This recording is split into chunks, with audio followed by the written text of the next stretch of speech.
Assalamualaikum warahmatullahi wabarakatuh anak-anak. Semoga anak-anakku kelas 1 semuanya masih tetap semangat meskipun belajar dari rumah. Anak-anak, hari ini kita akan belajar tema 1, subtema 3, pembelajaran 3, dan pembelajaran 4. Pembelajaran ketiga, cara merawat gigi dengan benar.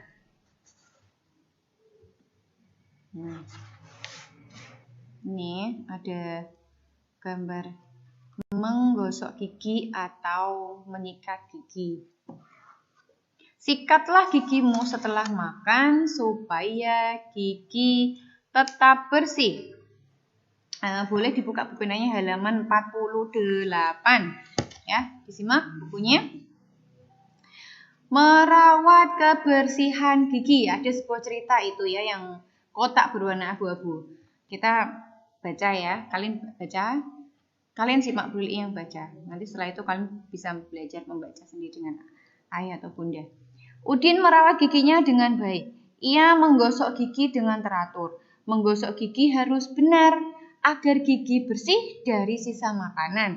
Jika gigi tidak dibersihkan, sisa makanan menjadi sarang kuman. Kuman membuat gigi berlubang. Nah, siapa yang tidak rajin menggosok gigi setelah makan dan sebelum tidur itu dianjurkan untuk menggosok gigi. Bukan sebelum makan kita harus gosok gigi, tapi setelah atau sesudah makan. Supaya apa, Bu? Gigi bersih, tidak ada sisa makanan yang menempel dan tidak menjadi sarang kuman yang akan mengakibatkan gigi kita menjadi berlubang. Kalau sudah berlubang, bagaimana, Cah? Nanti gigi kita sakit. Kalau sudah sakit, nah bagaimana rasanya kalau sakit gigi? Nangis kan? Makanya kalian harus rajin menggosok gigi. Berikut cara menggosok gigi yang benar. Oleskan pasta gigi pada sikat gigimu. Jangan lupa menggosok gigi menggunakan pasta gigi, bukan menggunakan sabun ya. Kemudian gosoklah gigimu bagian depan dari atas ke bawah. Atas ke bawah, bukan bawah ke atas ke bawah. Kemudian sikatlah gigi bagian dalam atas. Yang keempat, gosoklah gigi bawah bagian dalam. Jadi bagian depan dulu atas bawah, kemudian bagian dalam atas, dan bagian dalam yang bawah. Setelah sudah, jangan lupa kumurlah dengan air bersih ya.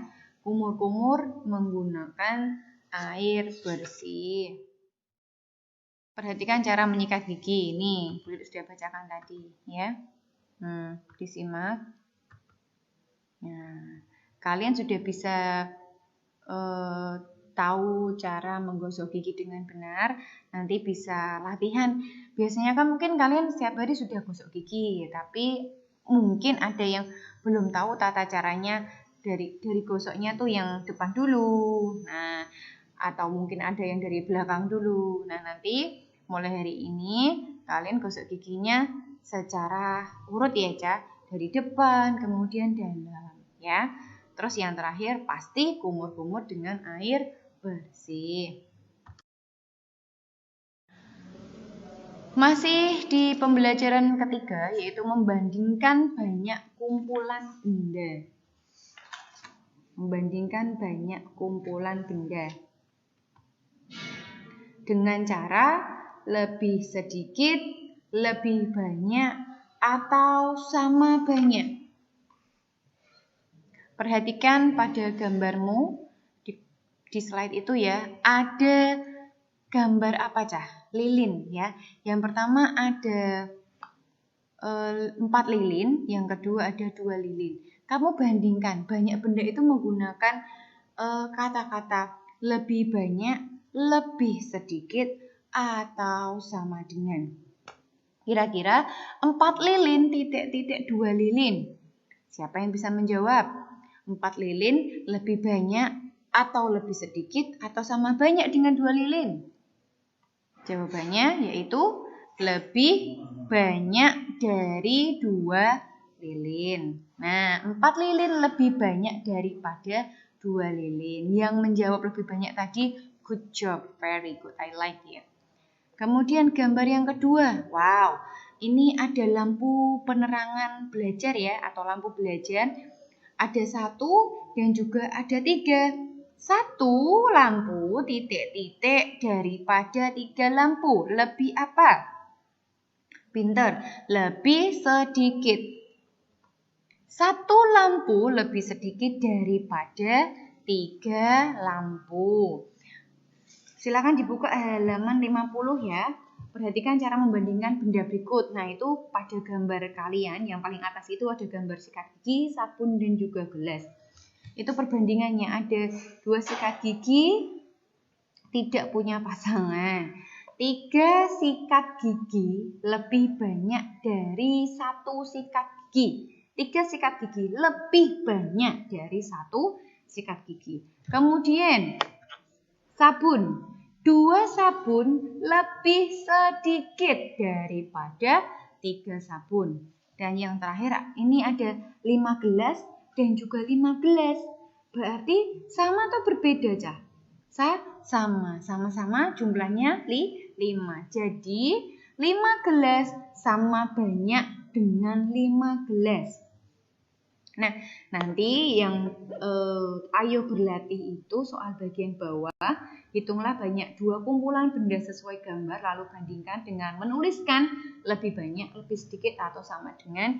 Bisa kalian kerjakan dengan ayah atau bunda ya.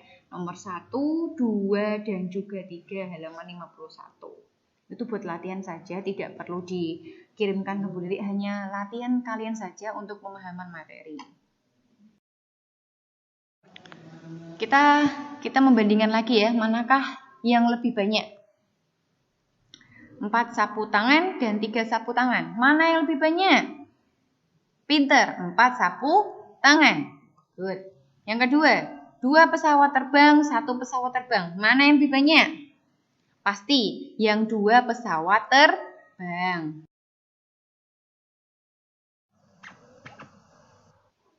Berikutnya ada aturan merawat kesehatan gigi dan kulit. Nah, ini tadi kan kita sudah belajar bagaimana cara merawat gigi, yaitu dengan menggosok gigi. Dan ini tambah lagi cara merawat atau aturan merawat kesehatan kulit. Dengan cara apa, Cah? Menjaga kesehatan kulit itu ya dengan mandi. Karena mandi dapat merawat kesehatan kulit, membersihkan daki-daki yang menempel, membersihkan kotoran-kotoran yang menempel. Itu dengan cara mandi. Dan mandi itu harus menggunakan sabun. Disimak buku penanya halaman 51. Kulit akan membacakan lagi ya. Aturan merawat kesehatan gigi dan kulit. Salah satu aturan di rumah Beni adalah menggosok gigi secara teratur. Menggosok gigi 2 kali sehari, sesudah makan pagi dan sebelum tidur malam. Aturan untuk merawat kebersihan kulit adalah mandi. Siapa yang jarang mandi? Tidak boleh ya, tidak boleh malas mandi, harus rajin mandi, paling tidak sehari 2 kali. Apabila kamu tidak mandi, tubuhmu akan terasa gatal. Tubuhmu juga menjadi bau. Aturan untuk menjaga kesehatan kulit adalah mengganti pakaian yang kotor.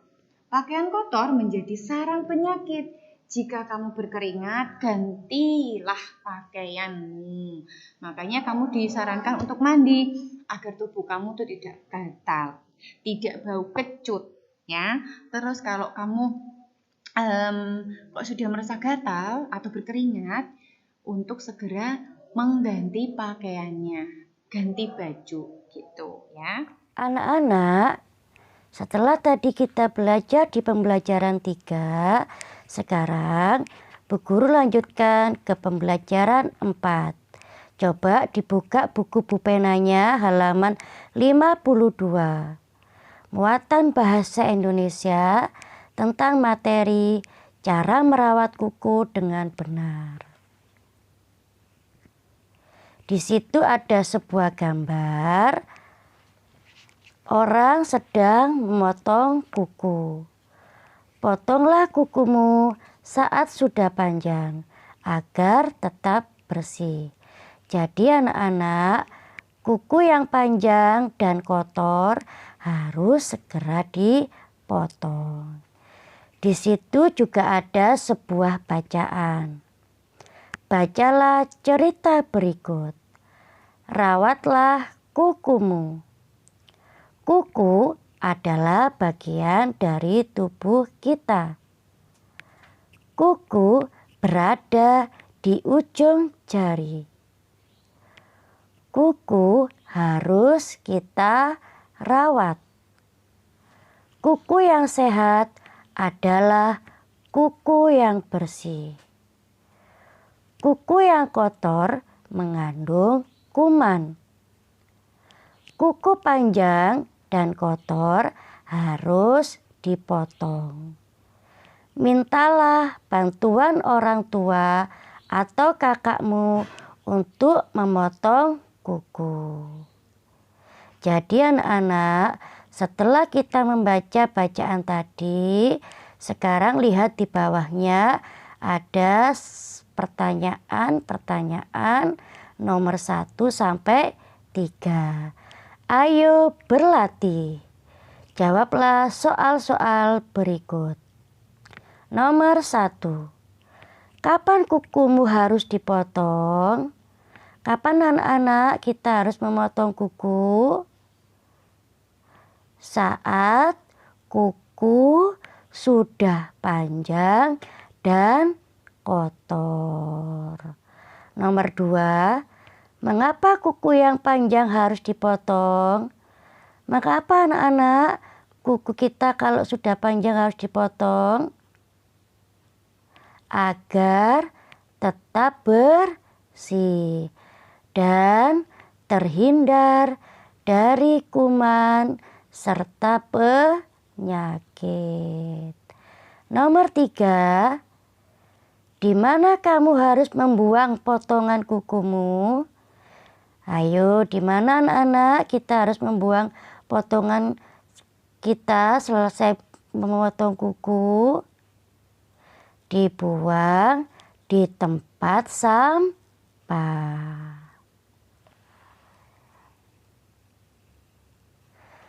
Kemudian tetap di pembelajaran 4 kita sekarang belajar tentang muatan SPDP materi melukis dengan jari bagian 2. Kamu sudah belajar cara melukis menggunakan jari. Ayo melukis menggunakan jari. Di situ ada gambar orang sedang melukis dengan jari atau menjiplak jarinya. Melukis dengan jari dapat menggunakan jiplakan tangan seperti pada gambar tersebut. Lalu gambar di sampingnya ada sebuah gambar kupu-kupu. Gambar kupu-kupu tersebut terbuat dari jiplakan 2 tangan kita. Kemudian setelah menjiplak 2 tangan kita, bagian tengahnya kita kasih badannya. Setelah hasil jiplakan selesai, kamu dapat mewarnainya. Jadi untuk membuat gambar kupu-kupu tersebut, kita dapat menggunakan kedua tangan kita untuk dijiplak. Kemudian setelah selesai dijiplak, kita bisa mewarnainya. Kenapa anak-anak hasil jiplakan kita kok harus diwarnai? Agar gambar kita lebih indah, lebih bagus dan menarik, sehingga membuat orang lain merasa senang untuk melihat gambar hasil ciplakan kita. Jadi harus diwarnai ya anak-anak supaya lebih bagus, menarik. Ya. Itu tadi penjelasan dari Bu Guru tentang tema 1, subtema 3, pembelajaran 3 dan pembelajaran 4. Sampai di sini dulu ya anak-anak pembelajaran kita hari ini. Semoga pembelajaran kita hari ini bisa bermanfaat untuk anak-anakku semuanya. Bu Guru akhiri, wassalamualaikum warahmatullahi wabarakatuh.